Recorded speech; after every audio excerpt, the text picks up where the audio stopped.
A documentary on the 1988 Olympic robbery, the Roy Jones Jr. story. Working title: The Rightful Gold. Logline: for decades, it was known as one of the greatest injustices in sports history.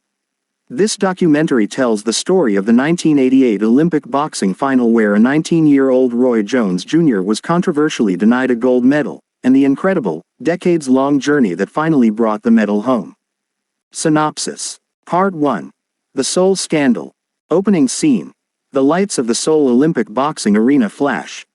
We see old footage of a young, lightning-fast Roy Jones Jr., his eyes burning with focus. Narrator sets the stage. The 1988 Summer Olympics in South Korea. The world is watching. The unstoppable force.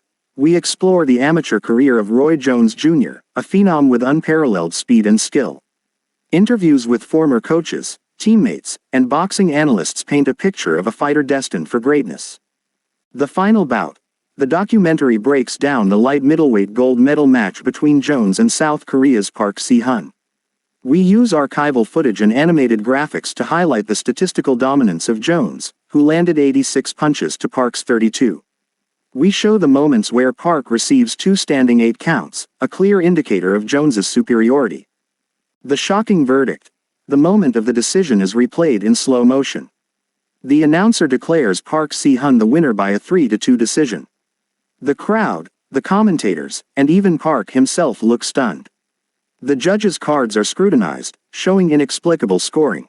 Aftermath and outrage. The international outcry is immediate and furious. The U.S. team files a formal protest. The judges involved are suspended, and a later investigation by the International Olympic Committee reveals that they had received lavish meals and gifts from Seoul organizers. The controversy leads to significant reforms in Olympic boxing judging. Jones, despite being awarded the Val Barker Trophy for the most outstanding boxer of the Games, leaves with a silver medal and a cloud of injustice. Part 2. 2 lives changed. The burden of silver. Roy Jones Jr. goes on to have one of the most remarkable professional careers in boxing history, winning world titles in 4 different weight classes and becoming a pound-for-pound king.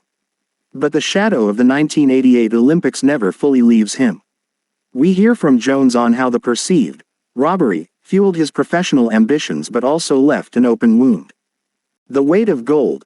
The film turns its focus to Park Si-hun. Through interviews with sports historians and journalists, we learn of the deep shame and guilt he felt over the victory. Despite winning gold, he was never celebrated. The documentary explores how the controversy tormented him, leading to severe depression and a self-imposed exile from the sport. He retired immediately after the Olympics. Parallel paths. The narrative contrasts the 2 men's lives over the next few decades. One became a global superstar, the other a man haunted by a victory he didn't feel he earned. Part 3. The Righting of a Wrong. A surprise visit. The climax of the documentary centers on a quiet act of redemption.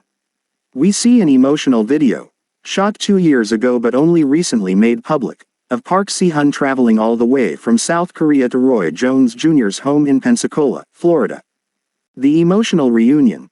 The camera captures the raw emotion as the 2 men, now in their 50s, meet. Park, speaking through his son as a translator, presents the gold medal to Jones. "I had the gold medal, but I wanted to give it back to you. It belongs to you," he says. The moment is deeply moving, a quiet closure to a loud controversy. Healing for both men. Jones, visibly teary-eyed, accepts the medal. He says he was never angry at Park, only at the injustice. The act of returning the medal not only gives Jones the physical symbol of his victory but also provides a sense of peace for Park, who finally unburdens himself of a decades-long shame. Closing credits. The documentary concludes with a reflection on sportsmanship, justice, and the power of human decency. We see a final shot of Roy Jones Jr. holding both the silver medal from the Games and the gold medal that was rightfully his, a testament to a story that spans 35 years and finally finds its true ending.